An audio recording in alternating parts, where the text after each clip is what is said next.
Grabe na po ang ating nararamdamang init ngayon, no? Summer na, summer na. Mag-iingat po ang lahat sa heat stroke. Lagi po tayong uminom ng tubig. So, ang pag-uusapan po natin ngayon ay ang 1 Samuel chapter 18, verse 1 to 8, 1 to 18 din po. May time po kayo, after neto, pwede niyo po siyang basahin ng hiwalay. Dahil ang ating pong isi-share ngayon is syempre kung ano po yung pagpapaunawa sa atin ng Holy Spirit dito sa personal devotion ko po na isi-share sa inyo. Kaya hinihikayat po namin ang lahat na basahin nyo rin pong personal yung ating daily devotion, no? Baka may mas higit or iba na gustong iparating sa inyo po ang Holy Spirit, no? Sa mga kontekstong ating binabasa po araw-araw. So, tayo pong lahat ay magsisimula na at tayo pong lahat ay manalangin para sa wisdom po na ibibigay ng ating Panginoon. Yes, Father God, maraming salamat, Panginoon, sa umagang ito, Panginoon, at muli, Lord, unahin namin, Panginoon, ang iyong salita, Panginoon. Patawarin mo kami, Lord, sa aming mga pagkakasala, Panginoon. Patawarin mo kami, Lord, sa mga nagagawa namin, nasasabi namin, Panginoon, at iniisip, Panginoon. Lord, cleanse us, Panginoon, ng iyong banal na dugo, Panginoon, upang maging karapat dapat kami, Panginoon, tumanggap ng mga salita mo, Panginoon, na papadaan sa iyong lingkod, Panginoon. Lord, naway ang pangalan mo lamang, Panginoon, ang mataas, Panginoon, sa mga oras na ito, at naway bigyan mo kami, Panginoon, ng wisdom, Lord, na nanggagaling sa iyo, Panginoon. Lahat ng kapurihan ay sa iyo lamang, Panginoon. In Jesus' mighty name we pray. Amen. So, yun po, no? Tayo pong lahat ay buksan ang ating Bible sa 1 Samuel chapter 18, verse 1 to 18. So, yun po. Ngayon po ang ika-100 araw po ng ating daily devotion, no? So, kung ating pong babasahin po yung konteksto ng 1 Samuel chapter 18. So, doon po pinapakita po yung pagkakaibigan ni Jonathan at ni David, at kung paano po umusbong yung inggit na nararamdaman po ni Haring Saul. Excuse me po. No. So pagkatapos po ng tagumpay ni David laban kay Goliath, naging malapit siya kay Jonathan, anak po ni Haring Saul. So nabuo ang isang matibay na pagkakaibigan sa pagitan po nila, no? Parang magkapatid po kung magturingan yung dalawa, si Jonathan at si David, no? So yun po, pinakita ni Jonathan ang kanyang pagtitiwala kay David sa pamamagitan ng pagbibigay ng kanyang sariling kasuotan at sandata. Samantala naman tinanggap ni Haring Saul si David sa kanyang paglilingkod at ginawa siyang pinuno ng hukbo, no? So naging matagumpay si David sa mga laban, kaya't minahal siya ng mga tao. Ngunit dito rin po nagsimula ang selos ni Saul, lalo na nang marinig niya yung awit po ng mga kababaihan na mas pinupuri po si David kumpara sa kanya, no? So dahil po sa inggit, nagsimulang magduda at matakot si Saul kay David, no? Ilang beses niyang sinubukang patayin si David sa pamamaraan na alam niya. So yun po, ngunit hindi nagtagumpay. Sa halip, lalo pang naging matagumpay si David dahil kasama ni David po ang ating Diyos. Sa huli ng talatang ito, sinubukan po ni Saul na ipakasal po si David sa kanyang anak na si Merab. Bilang patibong, umaasang mapapahamak si David, no, sa mga labanan. Ngunit tumanggi po si David dahil sa kanyang kababaang loob at pakiramdam na hindi siya karapat-dapat na maging manugang ng isang hari, no.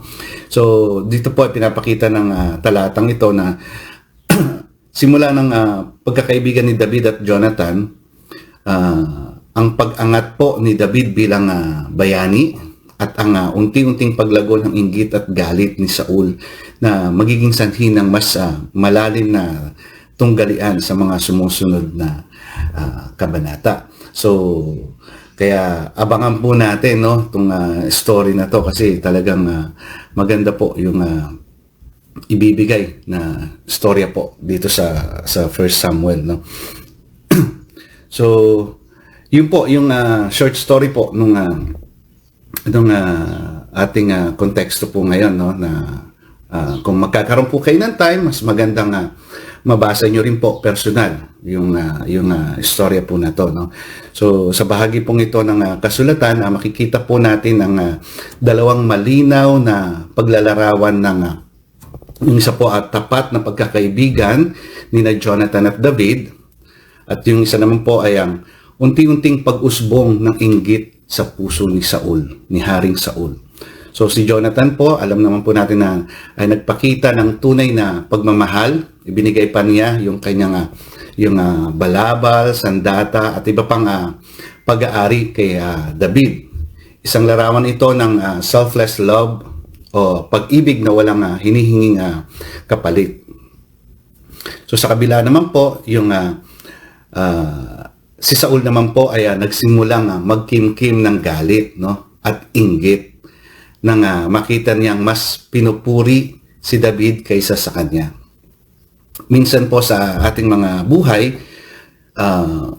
maaari rin tayong mapunta sa alinman sa dalawang posisyon. So, madalas po na-experience natin yan personal, no? Kami po, lalo na ako, talagang nakaka-experience po ng mga ganitong bagay, no? Tulad po ni Jonathan na marunong magpakumbaba at magmahal ng iba, o tulad ni Saul na nakakaramdam ng inggit kapag may umaangat sa kanya. So, yun po kalimitan yung ating mga personal na nararamdaman, no? Hindi ko po aalisin ang sarili ko dyan. Talagang kalimitan, nararamdaman din po natin yan bilang tao, no? Ang ano lang po, ang pinapaalala lang po sa atin ng talatang ito na ang puso na malapit sa Diyos ay hindi naiinggit, kundi natututong magalak sa tagumpay ng iba, no? So meron po akong nireading 3 puntos na pag-uusapan po natin ngayon. Number 1 po, yung tunay na pagkakaibigan. So yung tunay po na pagkakaibigan between Jonathan at David, no? So ito nga po, matapos magtagumpay si David laban kay Goliath, agad siyang minahal ni Jonathan, no? Hindi lang ito simpleng pagkakaibigan. So malalim po ito, para silang magkapatid, no? Malalim at tapat. Dahil ibinigay po ni Jonathan kay David ang kanyang balabal, kasuotan, espada, pana, sinturon. So nung mga panahon po kasi na iyon, ang mga bagay na ito ay simbolo ng posisyon, no? So hindi lang po posisyon kundi karangalan at pagkakakilanlan, no? Para bang sinabi ni Jonathan na handa akong iset aside or isang tabi yung sarili kong karapatan para sa iyo. So yun po yung ibig sabihin po nung pagbigay niya kay David ng mga things na nabanggit po natin kanina, no? So ang tunay na kaibigan ay hindi naiinggit. So alam po natin yan dapat, no? Kung talagang tunay kang kaibigan, hindi mo dapat kainggitan, 'di ba? Bagkus tayo po ay dapat na natutuwa, no? Kapag nakikita nating umaangat yung ating kaibigan, no? Kahit na sa tingin natin mas karapat dapat po tayo, no? Kasi marami po sa akin, ako po actually hindi na ako lalayo, no? Sa akin personal talagang marami po akong parang nagiging epekto yung ng inggit, lalo na sa social media. Di ba po, isa sa ano yan payabangan dyan sa social media, sa Facebook, di ba, sa parang kalimitan, ang tinitignan mo lang naman dyan kung ano na ba ang buhay ng mga dati mong kaibigan, mga dati mong kaklase, di ba? Kung mas nakakaangat ka ba sa kanila o ano, kinukumpara mo lagi yung buhay mo sa buhay nila So, doon po, simpleng umuusbong yung inggit, no? So, sinasabi nga po dito na mas higit na ikatuwa natin po. Ikasaya, ikagalak natin. Magalak tayo po sa success ng iba, no? So, yun po yung tinuturo po sa atin po dito, no? Na si Jonathan bilang isang anak ng hari, ni Haring Saul, walang pagdadalawang isip na talagang ibinigay niya yung tunay na pagmamahal bilang isang tapat na kaibigan, higit pa sa isang kapatid, yung binigay niyang pagmamahal kay David para lang po iangat si David, no? Hindi para ibaba, di ba po? So, isang magandang example po yun ng karakter ni Jonathan na mas pagtingin po natin yung pagmamahal, no, sa puso natin, hindi po yung inggit, no. Mas itaas po natin yung mga nakikita po natin na nagsasakripisyo at ginagawa yung tama para maging successful. So, ikagalak po natin yun, ikasaya po natin yun para sa kanila, no? So, yun po. Pangalawa po na puntos, yung panganib po, panganib na dulot ng inggit, no? So, malaki po ang panganib na idudulot ng inggit sa puso mo, sa isip mo, no? Ito po ay sa pagitan naman ni Haring Saul at kay David. Yeah.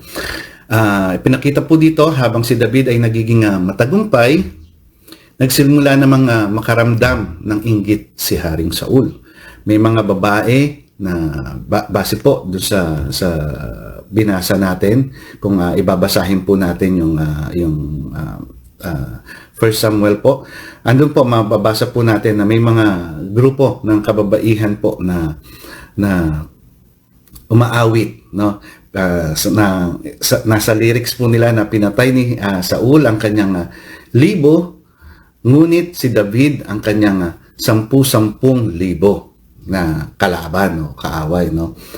Dito po nagsimula ang problema actually. Dito parang na-feel ni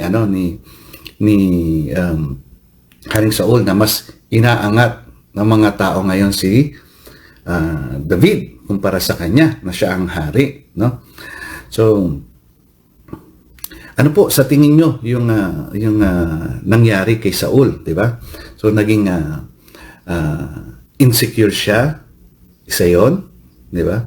So, natakot na maagaw ang kanyang trono dahil siya ay hari at nakikita niya na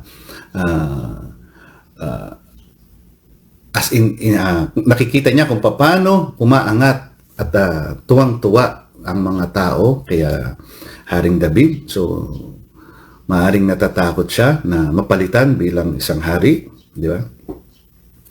Yun po, nagsimulang magalit kay David, di ba?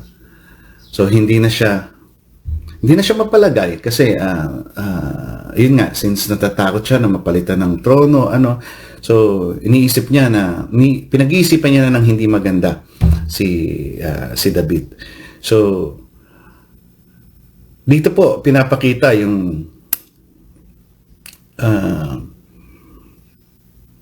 mas hinihintay natin yung pagbagsak ng mga kaibigan natin. Parang ganoon, parang may mga kaibigan tayong sinusubaybayan ang kanilang journey sa success nila, di ba? Pero instead na matuwa tayo, instead na ikasaya natin, ang nangyayari po, ang hinihintay natin yung pagbagsak nila. Di ba? Yung pagbagsak nila na parang, babagsak ka rin, hintayin ko kung paano ka maghirap. Di ba? Parang ganon. So, mas yun po yung tinitignan natin, 'di ba po? So mali po 'yon, no? So muli po ating pong ikagalak yung success po ng iba dahil sabi nga po nila hindi naman po instant yung success. So talagang pinagpapaguran din naman po nila yan. So talagang pinagpapawisan kung paano nila paghirapan kung anong meron po sila ngayon. Kaya wag naman po nating pag-isipan ng kung ano-ano, no? So yun po. Number 3 po, yung pag-usapan naman po natin yung naging ugali naman po ni David, no? So, 3 karakter po yung pinakita natin dito ng 3 iba't ibang klaseng tao. Una, yung kay Jonathan, kung paano niya itinuring na isang tunay na kaibigan si David, kung paano niya ipinaramdam at paano niya sinuportahan si David, no? Pangalawa naman po, yung karakter ni Haring Saul, kung saan unti-unti siyang kinain po ng inggit, no? So, ngayon po, pangatlo, si David naman po ang ating pag-uusapan. Ito po yung kanyang kababaang loob at pagtitiwala sa ating Diyos, no? So, sa kabila po ng tagumpay at papuri na natatamasa ni David, patuloy pa rin po siya sa paglilingkod, no? Patuloy po siya sa paglilingkod sa ating Panginoon, hindi nagmayabang, 'di ba? Naging mapagpakumbaba at naging mas maingat sa kanyang kilos. Kaya lalo po siyang pinagpapala ng ating Diyos sa lahat ng kanyang ginagawa, sa lahat po ng laban na isinalang siya para siya ay may pahamak. Pero ang nangyayari po, mas lalo siyang inaangat 'di ba? So, sabi nga po, 'di ba sa Bible, kung sino yung ibinababa, ang siyang itinataas ng ating Panginoon. So, habang lihim po siyang ibinababa, inilulugmok sa mga laban ni Saul upang mapahamak siya, wala pong ginawa ang ating Panginoon kundi protektahan siya at iangat siya, no? So, yun po, no?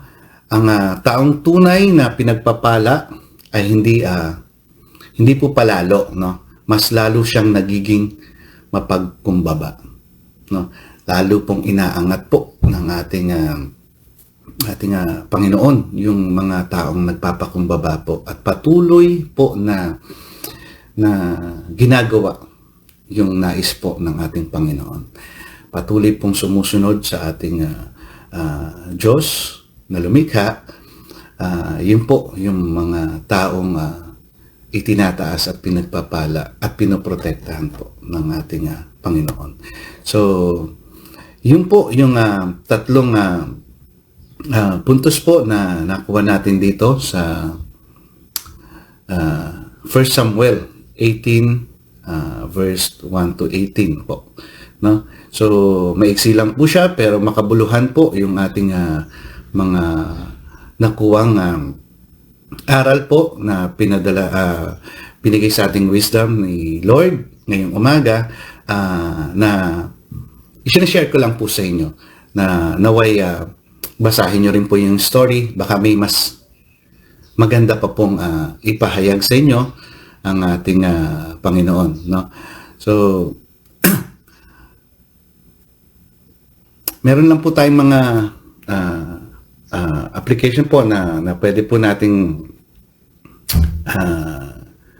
gamitin, no? Kapag may mas magaling sa atin, normal lang na makaramdam ng konting inggit, di ba?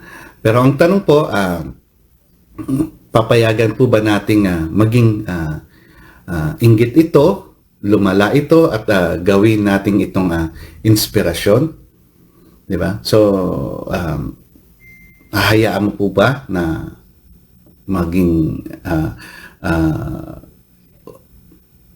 hayaan mo po ba na mas umiral yung inggit na nararamdaman mo, 'di ba? So matutong mag-celebrate ng tagumpay ng iba. Kung mahal mo ang isang tao, hindi mo ikukumpara ang sarili mo sa kanya, no? Ipagdiriwang mo siya. Tama po. Kalimitan po ito po sa ano po ito, no? Sa ako po masasabi ko po sa personal na excuse me po. Yung tungkol po sa ito sa mag-asawa to, madalas po ito, no? Matutong mag-celebrate ng tagumpay ng iba. So bilang mag-asawa po, dapat po nagsusuportahan po tayo. Hindi po tayo hindi natin dapat kainggitan yung achievements ng isa ng ating asawa, 'di ba? Bagkus suportahan po natin, no? Hindi po natin dapat ibaba kung nasaan man sila, no? Dapat po bilang mag-asawa, hindi po tayo dapat tanggalin po natin yung yung kompetisyon. Hindi po tayo dapat magpagalingan, no? Dapat po sinusuportahan po natin ang bawat isa, no? Diyan po hindi tayo dapat mainggit na mas malaki ang kinikita ng asawa ko kumpara sa kinikita ko, 'di ba? So yun po, ipairal po natin yung love galing po sa ating Panginoon, no? So magtiwala po sa perfect timing ng ating Panginoon. Hindi kailangan makipag-agawan. Kung para sa iyo ang isang bagay, ibibigay ito ng Diyos sa tamang panahon. So yun po. Actually may mga may mga pinrepared po ako dito na mga practical steps para labanan po yung mga inggit na nararamdaman natin. Ito po ay personal ko lang, baka sakaling makatulong din po, di ba? Number one po, yung aminin mo agad sa sarili mo, no?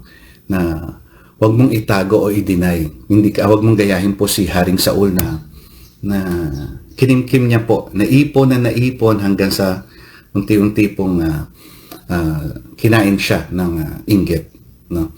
So aminin mo po, ipag-pray mo na naiinggit ako sa kanya. Bakit mahalaga, 'di ba? Hindi gumaling si Saul dahil hindi niya inamin ang nararamdaman niya, lalo lang itong lumala. So yun po yung sinasabi ko kanina, no?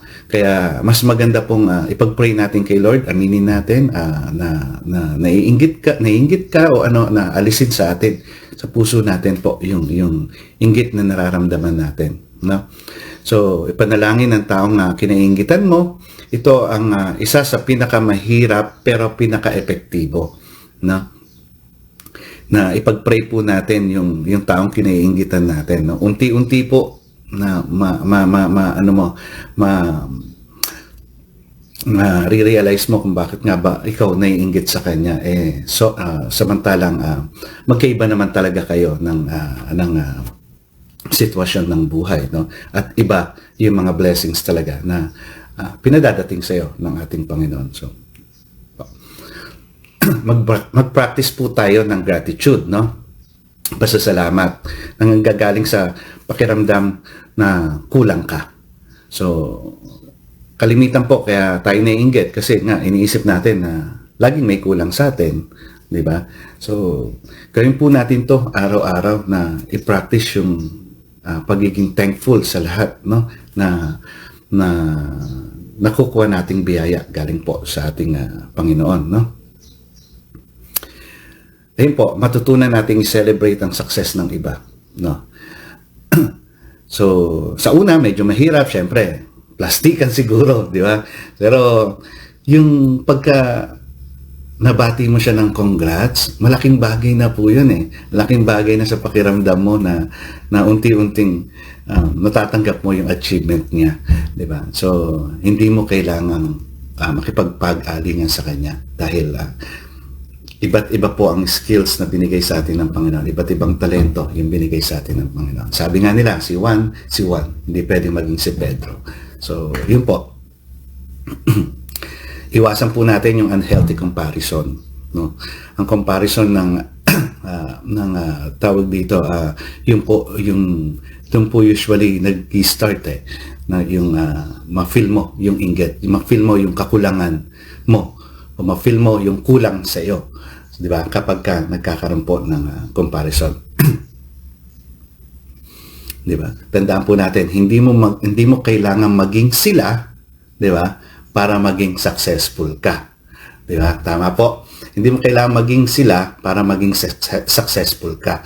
Dapat po maging ikaw para maging successful ka, 'di ba? So, wag po nating wag po nating kainggitan talaga kung ano po yung mga maaring na pinagdaanan nila 'yon, at iba naman yung pagdadaanan mo, 'di ba?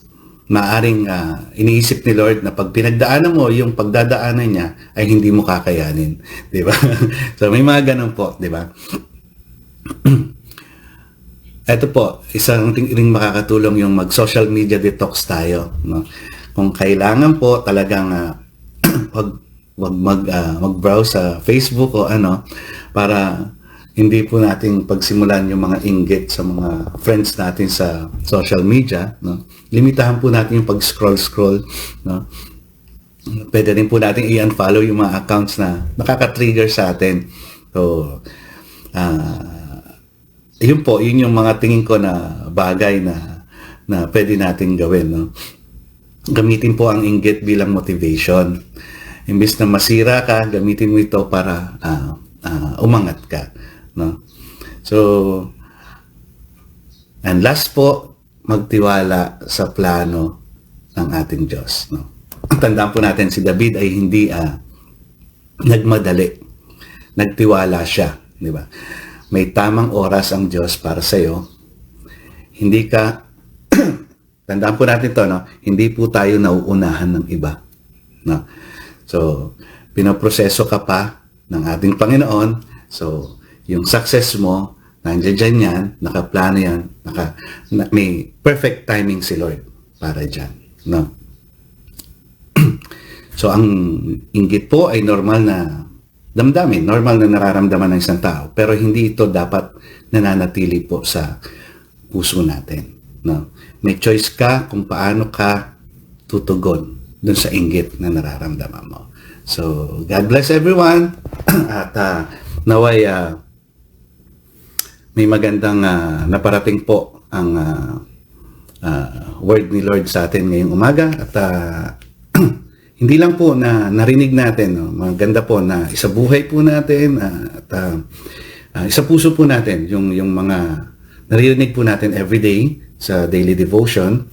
At mas maganda nga po, ulitin ko, na kayo po mismo, kapag may free time kayo, basahin niyo rin po yung chapter na binasa natin, yung book po na binasa natin, 1 Samuel chapter 18. Baka po may ibang gustong iparating din yung ating Panginoon sa inyo, bukod dun sa mga nasabi ko po.